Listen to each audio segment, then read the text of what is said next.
अस्सलाम वालेकुम दोस्तों, welcome to my YouTube channel mister reality. दोस्तों आज हम बात करेंगे एरिया 51। एरिया 51 अमेरिका के शहर लास वेगस से तकरीबन 130 किलोमीटर दूर एक सुनसान सहरा में वाक़या एक जगह है। इस सहरा का नाम नवाडा डेजर्ट है। एरिया 51 को अमेरिका के खुफिया तरीन मुकामात में से एक कहा जाता है। यहाँ तक कि कई दहाइयों तक अमेरिकन हुकूमत इस जगह के होने से भी इनकार करती रही। एरिया 51 में कोई आम इंसान जाने का तसव्वुर भी नहीं कर सकता। एक इंतहाई रिस्ट्रिक्टेड एरिया है और इसके पास जाने वाले हर इंसान को मॉनिटर किया जा रहा होता है। कहते हैं कि एरिया 51 की ज़मीन के नीचे एक पूरा शहर आबाद है जहां लोग काम करते हैं। यहां बाकायदा एक रेलवे सिस्टम भी मौजूद है, लेकिन इसका कोई सबूत नहीं। एक और दिलचस्प बात यह है कि एरिया 51 में काम करने वाले लोगों को एक जहाज़ के ज़रिए यहाँ लाया जाता है। ये जहाज़ जेनेट एयरलाइन कहलाते हैं, हालांकि इनका ऑफिशियली कोई नाम नहीं है। इन जहाज़ों पर कुछ लिखा भी नहीं होता, वो इससे ग्रेड कलर की पट्टी बनी होती है। ये जहाज़ लास वेगस के शहर के इंटरनेशनल एयरपोर्ट से उड़ते हैं और सीधा एरिया 51 में लैंड करते हैं। इन जहाज़ों को उड़ाने वाले पायलट्स भी गुमनाम होते हैं। इनमें सफ़र करने वाले मुसाफिर जो एरिया 51 में काम करते हैं वो भी किसी से बात करने की कोई इजाज़त नहीं होती।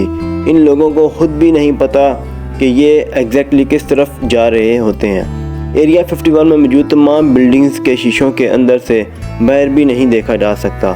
दोस्तों, इस खुफिया जगह के बारे में तरह तरह की बातें पिछली कई दहाइयों से दुनिया में फैली हुई हैं, जैसे कि इंसान चाँद पर कभी गया ही नहीं था और चाँद की जो पहली फुटेज हमें देखने को मिलती है वो दरअसल एरिया 51 के अंदर की फिल्माई गई थी।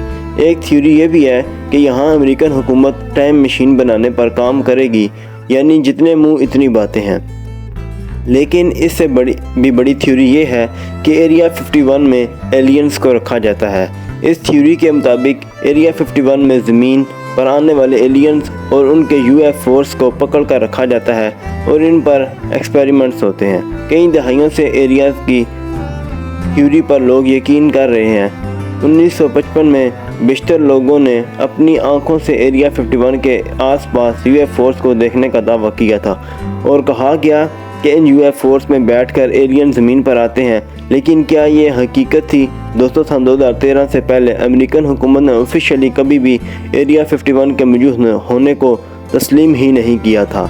इस जगह के सैटेलाइट इमेजेस को भी अमेरिकन हुकूमत की डेटाबेस डिलीट कर दिया जाता था।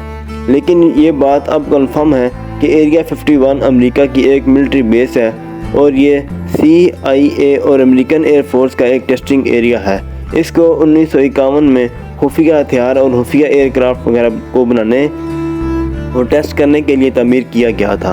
जैसे कि 1955 में एरिया 51 में अमेरिकन एयरफोर्स ने एक खुफिया जहाज़ को बनाने का काम शुरू किया था। ये जहाज़ U-2 एयर ड्रॉप था। इस वक्त एक आम जहाज़ 10,000 से 12,000 फीट की ऊंचाई पर उड़ा करता था और एक जंगी जहाज़ 40,000 फीट की ऊंचाई तक हो सकता था। लेकिन U-2 क्राफ्ट की हैसियत यह थी कि यह 60,000 फीट की बुलंदी तक उड़ाया जा सकता था।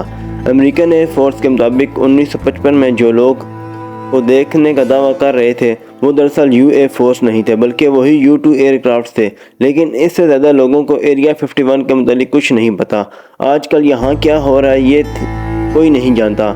एरिया 51 की मौजूदगी का अमेरिकन हुकूमत इनकार क्यों करती रही, ये भी एक अजीब बात है। यहाँ तक कि सन 2016 में अमेरिकी इलेक्शन से पहले हिलेरी क्लिंटन ने वादा किया था कि अगर ये इलेक्शन जीत जाएंगी तो एरिया 51 के बारे में कई खुफिया फाइल्स लोगों के सामने लाने की कोशिश करेंगी। दोस्तों, अब सवाल ये पैदा होता है कि अगर एरिया 51 अमेरिकन एयरफोर्स का सिर्फ एक टेस्टिंग एरिया है तो फिर हिलेरी क्लिंटन को ये बात कहने की ज़रूरत क्यों पेश आई कि वो एरिया 51 के मुतालिक कुछ खुफिया फाइल सामने लेकर आएंगी। इन खुफिया फाइल्स ने ऐसा क्या था जिनको सामने लाने का दावा किया गया था। हिलेरी क्लिंटन इलेक्शन हार गई और ये एक मिस्ट्री ही रह गई। इसी वजह से आज भी कई बातें एरिया 51 के मुतालिक मशहूर हैं। ज़्यादातर लोग आज भी यही समझते हैं कि यहाँ एलियंस और UFOs को पकड़ कर रखा जाता है। ये भी हो सकता है कि यहाँ कुछ ऐसे हथियार और एयरक्राफ्ट बनाए जा रहे हों जो अमेरिका इस वक्त दुनिया के सामने लाना नहीं चाहता। बहरहाल एरिया 51 आज भी एक मिस्ट्री है और शायद दुनिया का सबसे खुफिया इलाका है। ویڈیو پسند آئی ہو تو ویڈیو کو لائک کرنا مت بھولیے گا اور ایسی انٹرسٹنگ ویڈیوز کو دیکھنے کے لیے اس چینل کو سبسکرائب